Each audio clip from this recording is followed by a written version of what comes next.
Molly, What's up?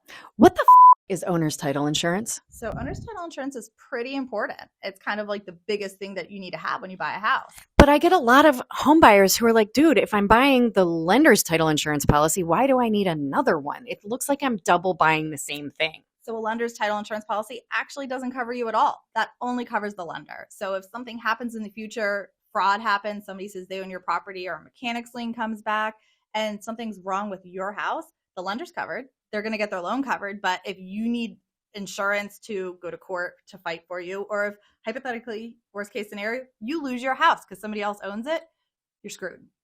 Um, Give me a real life scenario where title insurance super helped. You did a couple of refis, somebody did a couple of refis before you, and the mortgage companies didn't record the releases. So it looks like there's actual mortgages on the property that are not on there. It's 3 owners back, so you can't get in touch with those owners. You don't have their information. So until you can verify that they're paid off, you can't sell your house. So you have to have the title insurance. Well, and I mean, I know I've personally refinanced my home like what feels Absolutely. like a dozen times. Well, So a lot of people don't. exactly. The issue with that is that a lot of the lenders want to record the releases themselves and then they don't do it. So if they don't record the releases, there's no proof.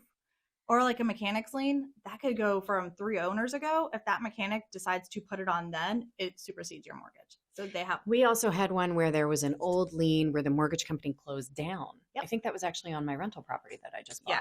So Yeah. when they close down, they're supposed to be covered by somebody else, but you're never going to find them.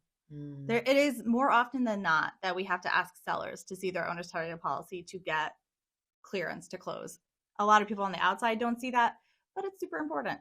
It's a one-time fee. It covers you the entire time you own the property. It goes up in value if your house goes up in value. It's just not smart not to have. I agree. Thanks for hanging. You're welcome.